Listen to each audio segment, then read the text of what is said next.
me record now. And it is recording. Yay! Yes, great stuff. Okay. Yes.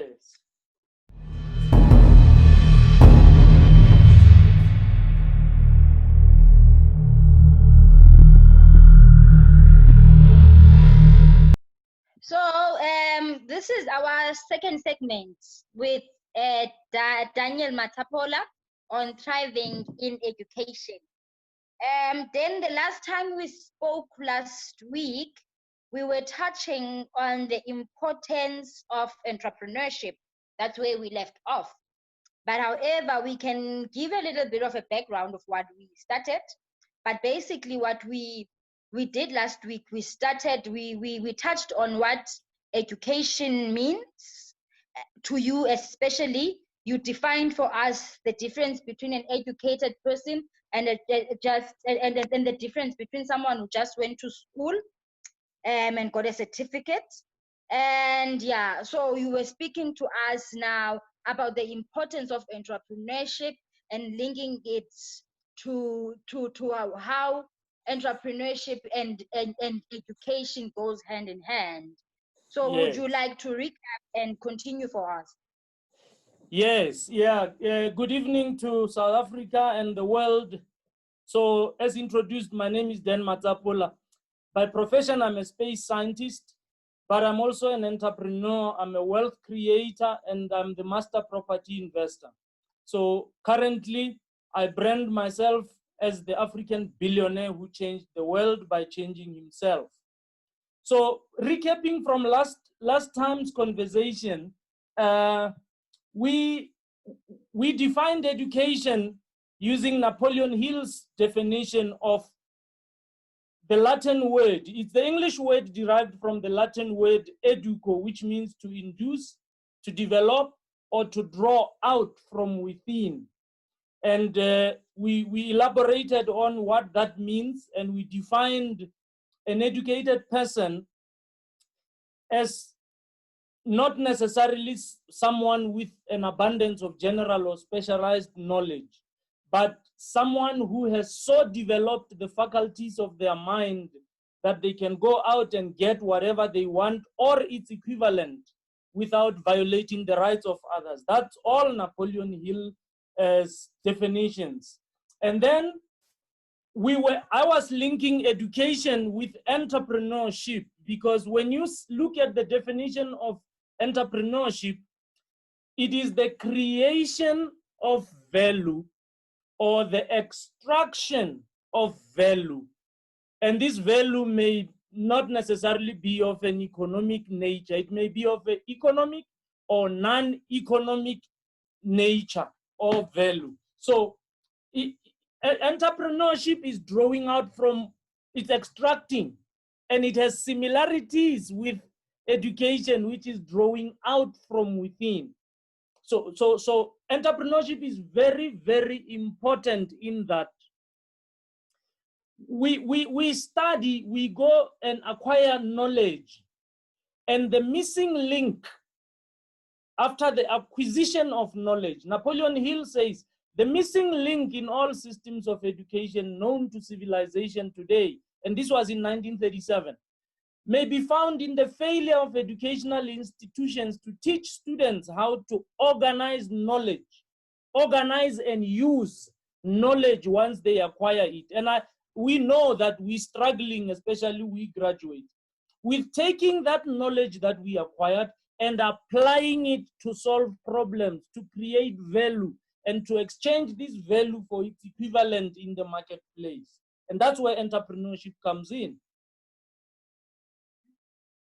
Okay, and Daniel, speaking of that, Napoleon wrote this 1939. 37. 1937. So imagine from 1937 up to today, our institution, our educational systems or institutions have not taken emerging education and entrepreneurship in order to produce graduates that are more value to society. Yes. Why would yes. you think? What makes you?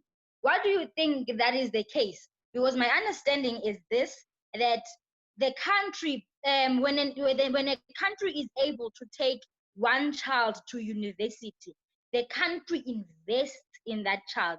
So there's an expectation of return on investment. So why is it that our government has not linked the two to this point so that it what you call it, it capitalizes on the return on investment on each graduate that we send out to university as a nation? Because half of the graduates that are there, their education are sponsored by your NSFAS and your various other funds of helping students. What is the missing link? Because if this was so true and if this was so strong, I'm sure even the private sector and different other industries, they invest a lot of money into graduates. And they would even have graduate intake programs. Why is it that our world has not put emphasis on ensuring that higher education and training and high school encompasses some amount of entrepreneurship or financial management to students and graduates? Remember that it goes deeper than that, Uwe. Remember that we graduates, we come out of households. It gets deeper than that. It's not just what government does or doesn't do, or what private sector does or doesn't do. It is about, we need to understand what it is that we are trying to achieve. You see, industry has traditionally looked to education to prepare youngsters for the world of work, okay? So education has fulfilled that role. That's why today I am at the space agency. That's why graduates are employed into various industries as employees, you know. But there is a deeper problem that goes beyond that. This is a setup. This is the system as it is today, as it has been over the last 50 to 100 years. 1937, I mean, we are 17 years away from 100-year anniversary of that statement that Hill published in 1937. We need to ask ourselves, this is why I go around and I create this awareness that, listen, let's go back to the basics and say, what is education, Uwe? What is it? Is it me going to primary school, high school? And I did say last time that until the year 2001, which is the year I started to work, I never questioned anything, even though we scientists are encouraged to question everything.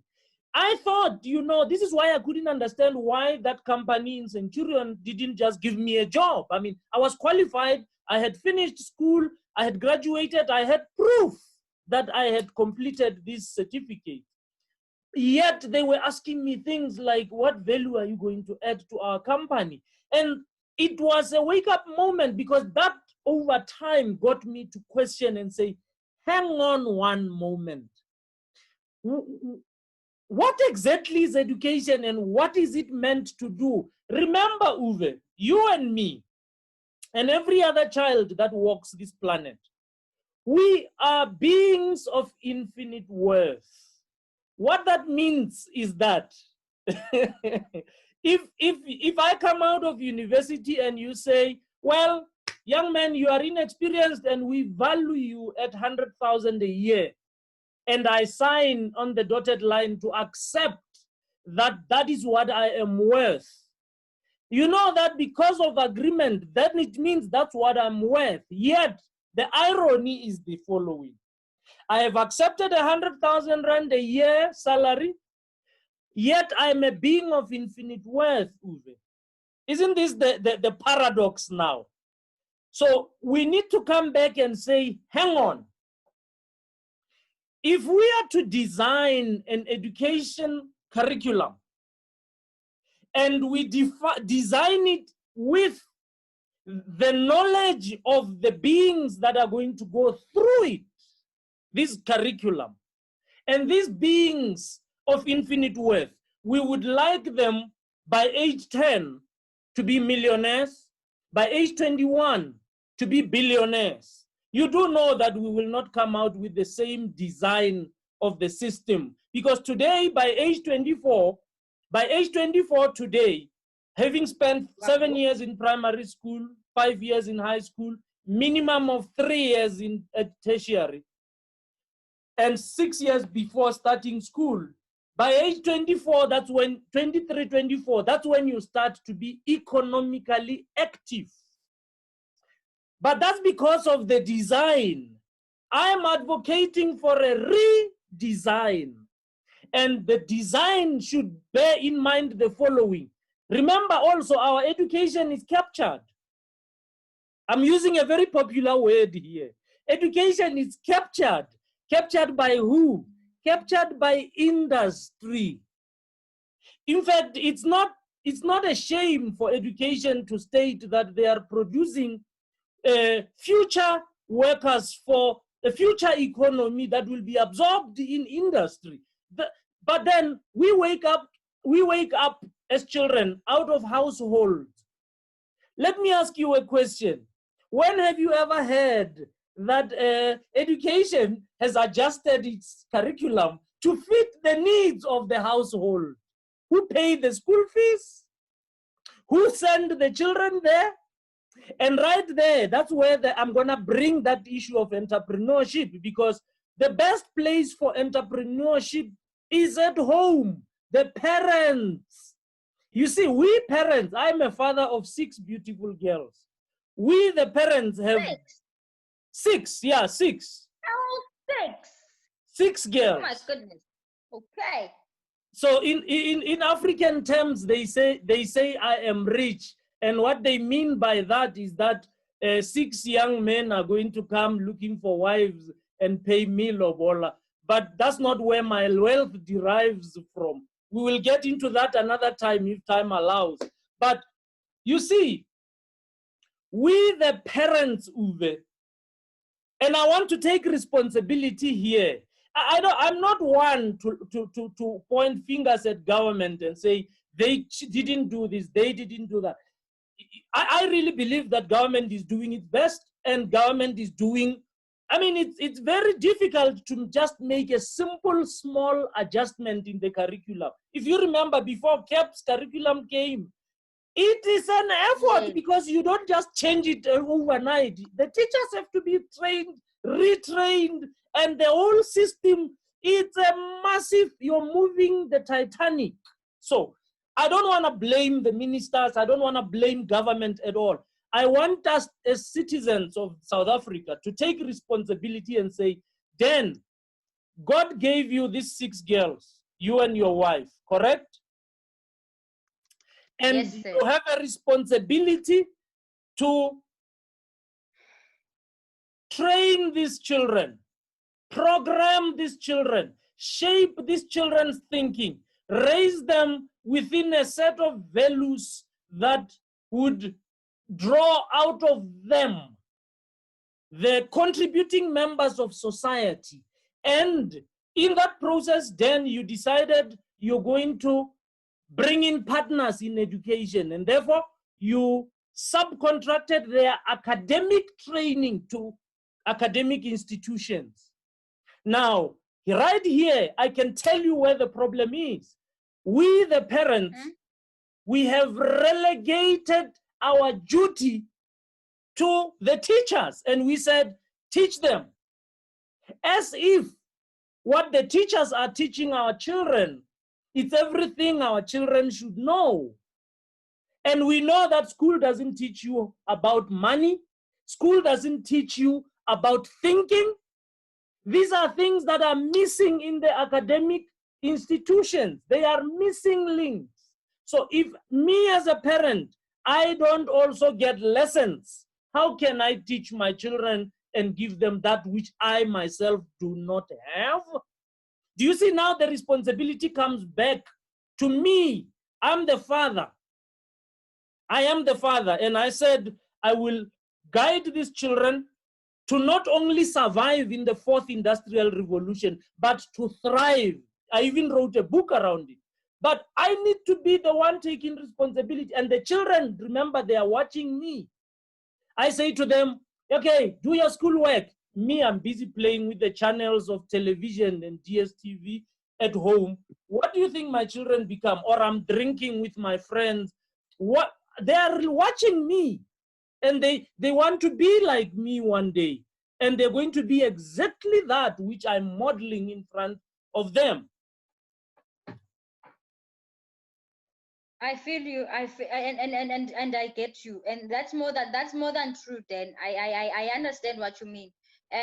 We've shifted the responsibility of everything that has to do with knowledge to the schooling system, instead of being involved parents that understand that we are more we are equally important as teachers in shaping the kind of kids that we have in society. Yes.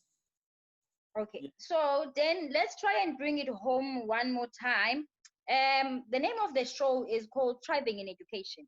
So more than anything, the word thrive is very important. Please try and make us understand, why is it important for us to thrive in life, for you to thrive in your career, for you to thrive in your health, for you to thrive in every area of your life. Why is this important? It is our birthright. It is our nature. It's embedded in us to live that way. To thrive is to flourish, is to prosper. It is beyond survival. If you look at the title of my book, Thriving in the Fourth Industrial Revolution, Beyond Survival, I am very clear there about what I mean. I'm a wealth creator, and a wealth creator is somebody who creates, preserves, grows, and enjoys wealth. And wealth is life in abundance. If I'm a space scientist at the space agency, I need to be on top of that work. I need to master that work. I need to become a captain of industry in the field where I am. Today, there is a phrase being branded about called Black excellence, which for me is, I think Brand South Africa should take this up, because that's really what we need. We need everyone to feel their roles that they are playing and become the best that they can be. Remember that even teaching, and I know we're going to get into that because we are dealing with thriving in education. You must never teach, Uwe.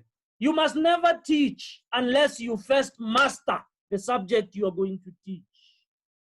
And by mastering, I don't just mean having a master's degree in that subject. Robert Kiyosaki wrote a book called Fake, and he says that he has a friend who is teaching entrepreneurship at university. And so he calls him up and says, what gives you the right to teach entrepreneurship? And this guy says, I have a master's degree in entrepreneurship. He says, but that doesn't give you the right to teach entrepreneurship. You've never started a single business your whole life. How can you teach something that you yourself do not apply? You are a fake teacher. So this is the importance of mastery. Let's not just teach things because we get paid to teach these things. When I teach something, first of all, I must be acknowledging that the principles I am teaching you now are the principles that I apply in my businesses and to grow my businesses, and that my businesses are thriving and not just merely making it, meeting their financial obligations. So it is very important that mastery is key. So, and the only way we know master from a non-master is in the results. It is in the results produced. Okay.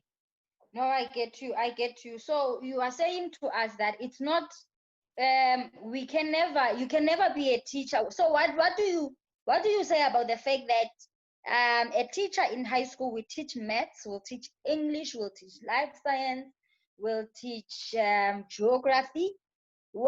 How and I'm expected to trust the person who's teaching me all of this, which basically gives the understanding that there's very little chances that this person is a master of this thing, or this person thrives in this area or in this subject area. So how would you think that one of the flaws of our education system is that? Remember, is it Bill Gates who said that if you want your child to thrive, to really do well, the most important thing is not the school, but the teacher. The teacher. The teacher. The English say, when the student is ready, the teacher appears. Let me put it to you this way, Uwe. When I was in primary school, my parents sent me to primary school. I didn't choose it. If I had a choice, I probably would have stayed at home because it was nicer and more comfortable, and I wouldn't have grown to the man that I am today. Okay, but I didn't choose any one of my teachers. I didn't choose them. I found them there, hired by the school and given the roles of teaching this subject, that subject, and the other. High school, the same. University, I found lecturers. Okay, I did not choose them. Now, here I am. I'm a postgraduate. I'm now in industry. I am working. And then I realized, oh my goodness, I learned science, but I've never learned economics. I've never learned investing. I've never learned entrepreneurship. I've never learned how to employ money. Here is the thing today now. Understand this, Uwe, and you will understand everything behind the meaning of education. Now, I am going to carefully choose who I listen to. And I will demand that these people I'm going to listen to are masters in the area in which they are going to influence my decisions and guide me along my journey to grow and to move towards thriving, prospering, flourishing. I must make sure that these people are not just glorified salespeople that just want to sell me something so that they meet their monthly targets, you know? So I started, Robert Kiyosaki in Rich Dad, Poor Dad, the book that I say has changed my life, said to me that, after telling me that my house is not an asset and challenging my thinking and turning my thinking upside down, at the end he said, find a mentor, somebody who has been where you want to go. The problem, even John Maxwell, the most published leadership author alive today, says the problem today with leadership is that many leaders are sending their people where they themselves have never been.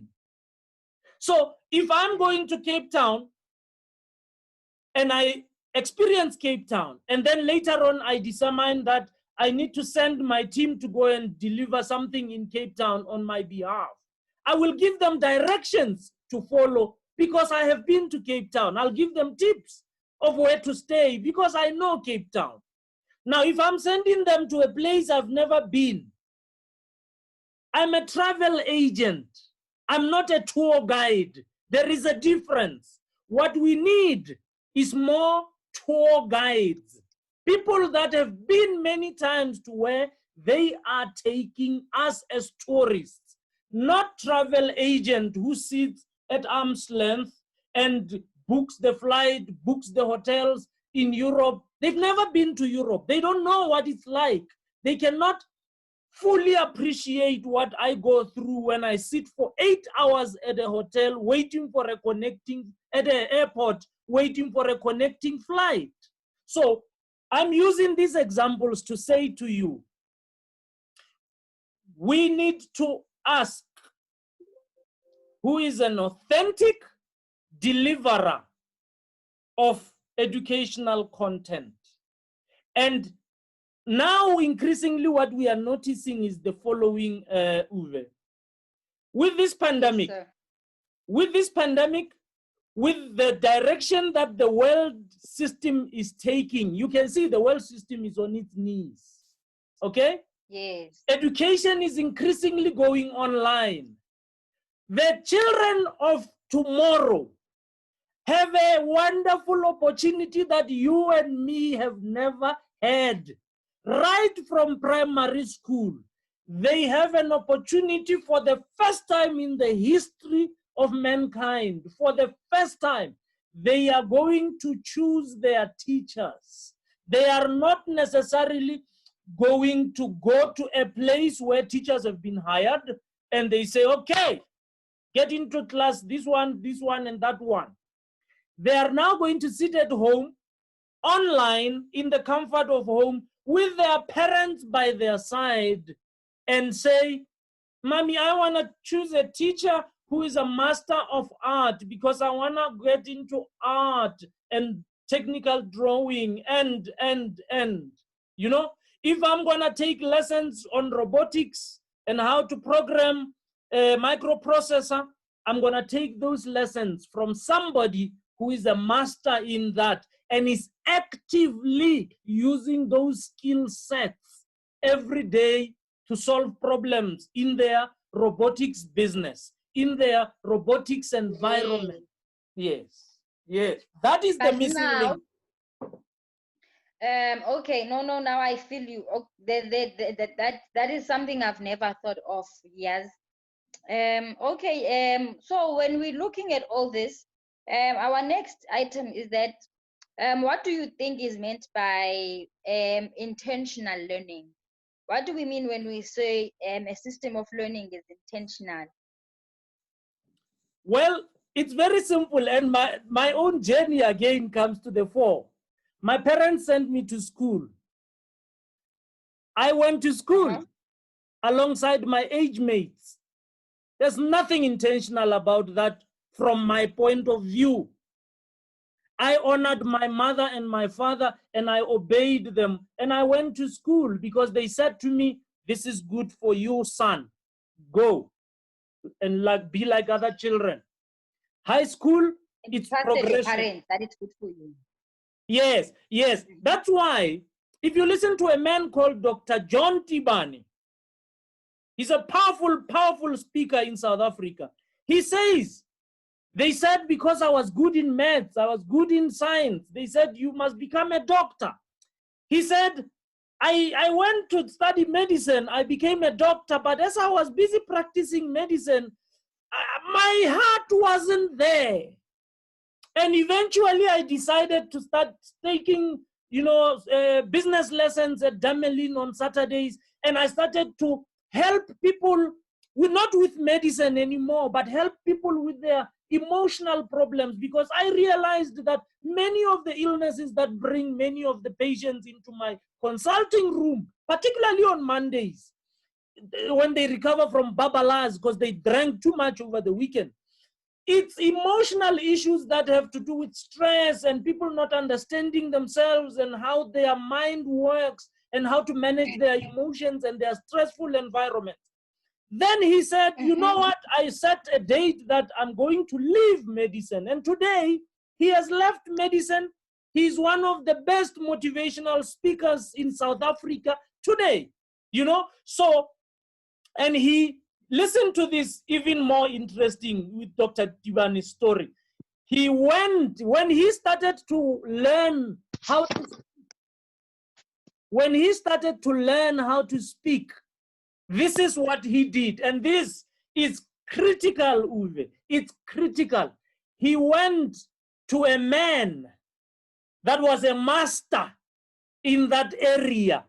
And he said, I put myself under his mentorship, under his tutelage, and I submerged under his guidance so that I can emerge, you know, and be probably more powerful than him under whom I was mentored, because I am now using his knowledge and my own experience, and he who teaches is normally the older one. It is rare that the teacher is younger, okay? He who is teaching is probably older and has achieved a track record, and they are normally nearing the end of their career or something. So you, the youngster, like in my case, I'm mentored by a man who is in his 60s, you know? This is the man I went to, and I said, I want to go to the best of the best. And this man, while he lives in South Africa and is South African, he is the best of the best in the world. He is unparalleled in the world. His systems are superior. And so I say, I am the king. Why? Because I learned from the best. Why do you think Alexander the Great conquered 2/3 of the world? Because he learned from Aristotle. Aristotle is one of the great thinkers of Greek history. So Alexander's father went into the land of Macedonia and found the greatest thinker to mentor his son on battle strategies, to teach him how to think, how to strategize. This is why kingdoms are powerful. This is why we as parents shouldn't go and find the cheapest maid to be the one who guides our children. We are programmed to do that in the name of saving money, to go to the cheapest school. And I don't necessarily mean that more money that the school charges means the school is better. There are some very average, mediocre schools that charge a hell of a lot of money and they sell exclusivity. So more money doesn't necessarily mean that the school is doing better than the other schools. So we need to know what value is and understand it, and know that when we choose a teacher, intentional learning is where I say I am if my company sends me for training and I go there because they sent me, they paid, they booked the flight, hotel, they paid me subsistence and travel allowance, and I go to Europe, attend for a whole week, and I come back. Did I say I want that training? Did I say that I want it? Is this intentional learning, or is it me satisfying my employer's need for me to get training in particular fields? It is very important that I am involved in the decision of what training I'm going to be taking myself through, because I am the most important party in that entire equation. So intentional learning is where I consciously decide that I need to go on this training because it will help me transition from where I am to where I want to be. And that the people who are offering this training, I've checked, they are masters of what they do. I am going to them and I'm going to be an enthusiastic learner there because I took myself there. No one forced me to go. Wow. Yes, it's more than I can even handle at this point. Daniel, thank you very much for that. It's very important. Okay, then trying to close off, let's just okay, you are saying to me that intentional learning would have to be now learning that is proposed, or learning in the eyes of the person who will be learning, not someone else taking the decisions that they feel they are good for your career journey or for your learning journey, isn't it? Yes, done for me, without me, it's against me. Who said that? It's Okay, Mara, poly. now imagine a South Africa where we intentionally learn, where we advocate, and at a certain point that intentional learning is accepted. Would you what do you foresee as the disadvantages of that? As much as it is good, I'm sure it will have its downfalls. Let's say it's once let's say at some point it's accepted, and we carry on with it. What in a society like South Africa, what would you see as disadvantages of such a learning system? So what would be the disadvantages of an intentional learning system? Well, the disadvantages are not necessarily of the intentional learning system. The disadvantages will come with the change that is required for us to embrace intentional learning as the standard operating procedure. Because this is disruptive. Think about it. Think about it. If I had a driver and this driver was driving me around because I decide not to drive a car, but I have very important appointments all over town, even in other parts of the world. And my driver drops me at the airport, picks me up. Now this is the fourth industrial revolution, Sis Uwe. Yes. Cars are driverless, okay? Now, I have a choice to say, you know what? I am happy with my driver. So I will only invest in cars that require a driver. And I'll be a laggard in this fourth industrial revolution. I will not be an early adopter. Sooner or later, that is a decision I can make based on how happy I am with my driver. Now, if I was never happy to begin with my driver, and then a driverless car shows up, I'm the first one to enter into that transaction. And my driver is jobless. The driver now is jobless. And now that forces that driver to change. And we know that people will toy. I saw people toying against the fourth industrial revolution, saying it is taking our jobs. It is taking, I am yet to see anyone toying against coronavirus. Listen, these are changes that come. When Uber came and disrupted the transport industry, Airbnb came and it disrupted the leisure industry. Listen, there is this, we hold on, we try and keep the status quo intact because they are vested interests.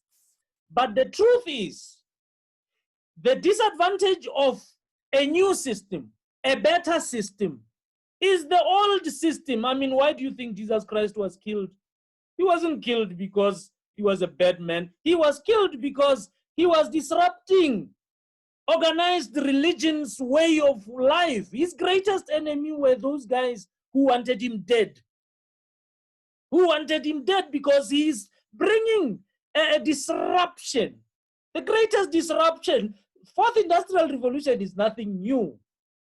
Revolutions have been coming because a redeemer shows up and says, you guys, you don't understand that you can do the following things. Let me demonstrate. You can, when we say multiply, take little fish and bread here and feed 5,000. That's a disruption. Oh, you only have water, you have no wine. Let's turn water into wine. That's a disruption. Breweries will kill him today. Okay, no, I hear you. I hear you. Okay, so no, I understand. So intentional learning would be some type of disruption, and our societies don't do very well with any kind of disruption, whether it being good for the current time or the future or whatsoever. However, our societies are resistant to change, especially when it affects what feeds them, because such things would affect a lot of jobs. A lot of people will go unemployed. A lot of industries would have to stop a certain offerings that they give because of these things, and that affects what goes into our people's stomachs and pockets, and that That's is it. just And South Africans don't handle that very well. It's not just South Africans. It's not just South I think we Africans. were. It's a human we phenomenon. It's a human nature. Humans are like that. It's not just South African. It's not just Africans. Do you know that? Do you know that whenever a change takes place, humans are wired. Remember that even within you, Uwe, there is a part of you, Uwe, that says, no, Uwe, what is this that you are doing in the evenings nowadays? Just sit and watch TV, man, and eat popcorn. What are you doing? You know, hanging around these people talking about education and stuff like that. I'm sure that it is a change in our lifestyle. And if I'm used to lazing around and drinking beer while watching some European football on TV or skim sam, and I don't mean to offend anyone. I'm just picking things that I know keep many South Africans busy, children and adults. So suddenly, you know, Ruskin says, education is not teaching people what they don't know.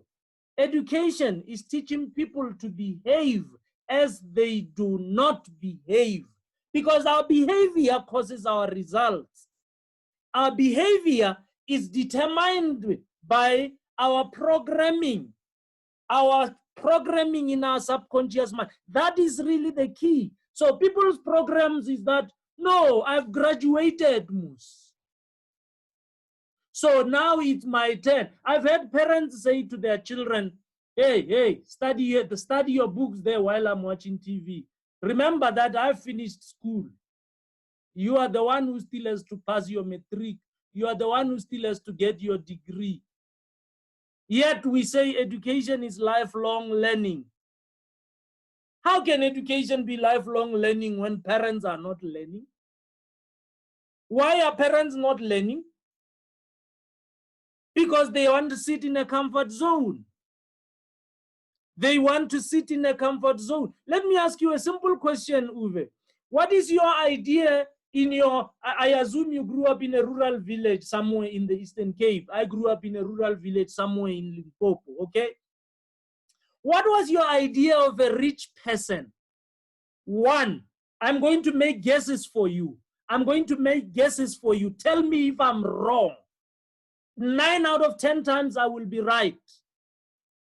One, that rich person is not a woman, is a man. One. Two, that rich person has a big belly like that and is big, and they say, yeah, no, this person, you know, is enjoying his money and probably has a shop, probably has taxis, probably has cattle. I mean, this is rural villages, unless you're telling me you come from somewhere else. Because now I've studied rural lifestyles all over South Africa. I travel a lot. And same attributes, I see them. Same attributes, similar attributes. A shop owner, yeah, you're in a supermarket there, and the truck are there. And you say, where's the owner? You see that big guy there? Yeah, that's him. Now you can see that so you are programmed with that as the idea of what a rich person is. It's not a woman. And this is Women's Month. By the way, happy Women's Month. How do we reprogram this thinking into our girls to say, listen, being rich is not about being big, and it's not about being a man, particular gender. Being rich is something that you get when you decide that you want abundance in that area of your life called financial. And the earning of money is governed by laws. These laws operate just like gravity operates, and it pulls anything heavier than air to the center of the earth. You can be taught how money is made. I know they didn't teach it in school, but there are laws that govern money. Let me share with you one, just to leave you for the next one, so that we move intentionally. This I got from intentional learning. Money is governed. The earning of money It's an exact science. I'm a scientist. Scientists do certain things in a certain way, get a certain outcome. I'm a scientist, okay? If you can, I want the result to be repeatable. Then I know we are busy with the science. But if it's art, an artist can perform, and then next time they put the artist on the same stage and the performance, it's not the same. And you like, yeah, it's the same song, it's the same lyrics, but it's not the same Brenda Fassie. Man, I've seen Brenda live in action. You know, I can tell you, this is my brr. People used to queue outside the stadium waiting for other musicians to go because my brr is coming, okay? So science is doing certain things in a certain way to get a certain outcome. The law of compensation says the following: the amount of money that you earn is in direct ratio to three things. Number one, the need for what you do. Is there a need for what you do? Number two, your ability to do this thing that you do. How good are you at doing this thing? Number three, the difficulty there will be in replacing you.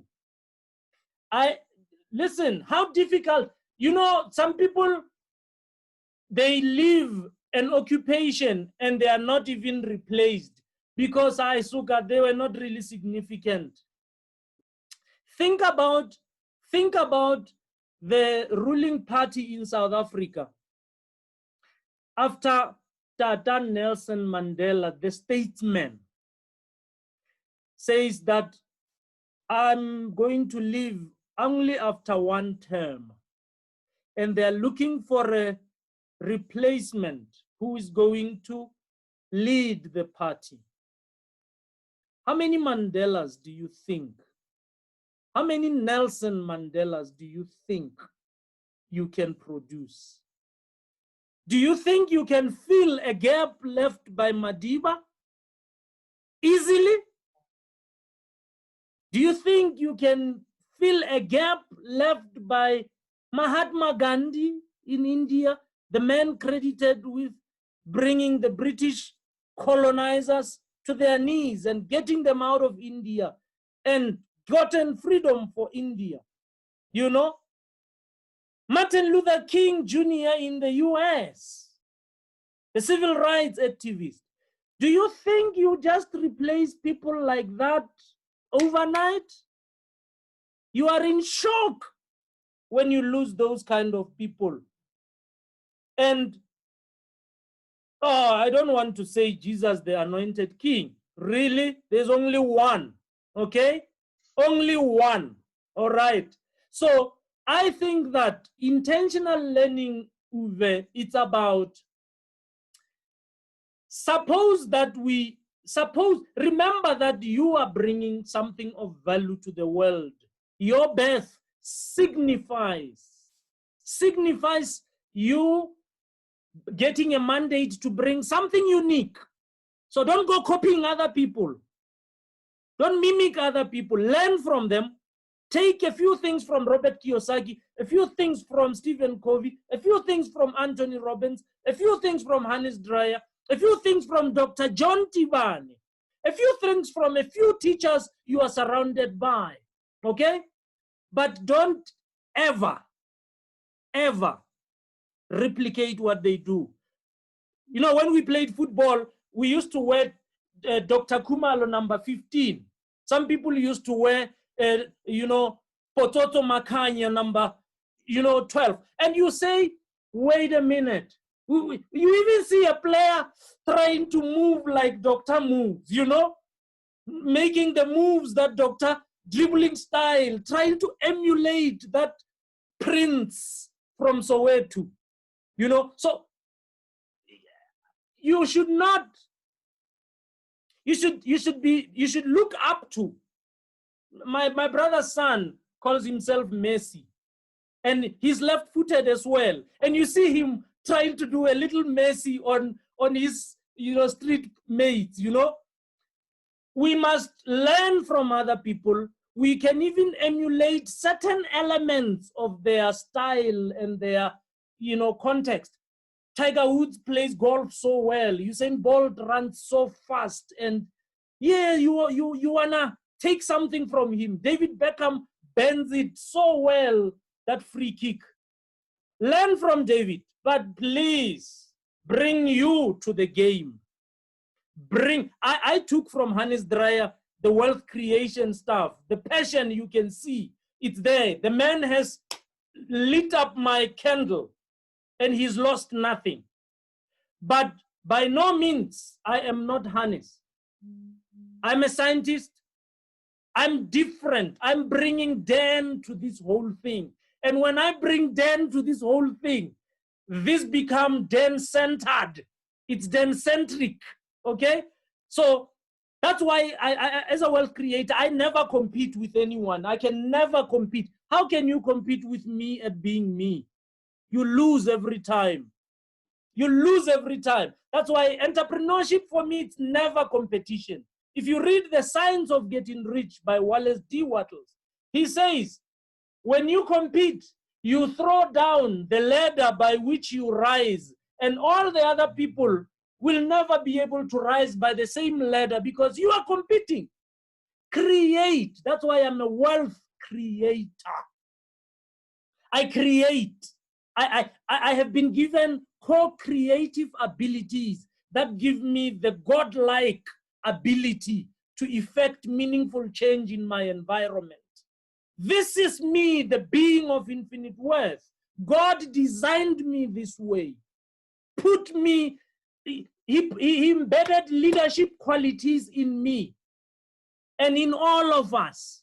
So we need to know that, embrace that, understand that this is our birthright. This is not something that, by the Constitution of South Africa, it's in the Bill of Rights, therefore, and one day they can decide to change the Constitution and that right is taken away. This is innate. This is built in. And we can't lose it. It's ours forever and ever. Amen. Amen, then. I hear you, and I fully agree with you on being, you can never be able to play your part without fully being yourself and unique.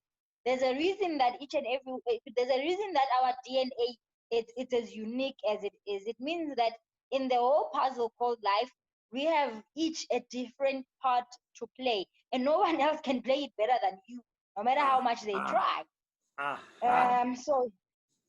So yeah, I get you, and I'm with you, and this was quite eye-opening for me as well. It questions some of my things, and now I did not grow up in the era of me in the idea of someone being rich is a big fat man with a big back in J and a big no. I was born after freedom, so those things.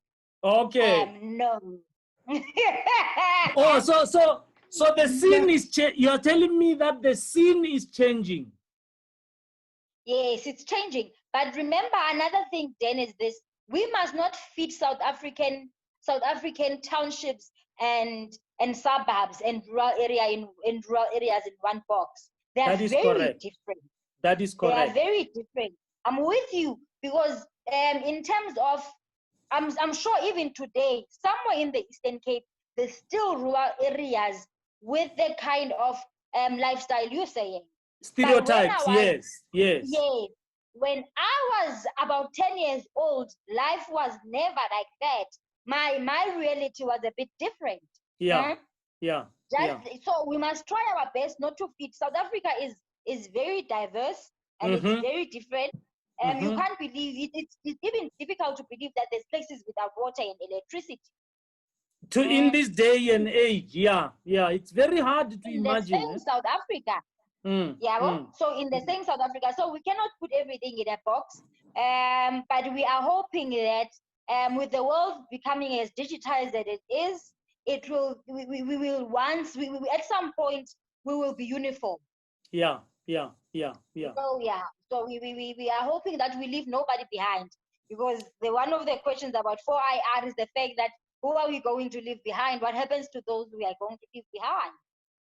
Well, we are doing a show called Thriving in Education, and we are sharing it openly with everybody.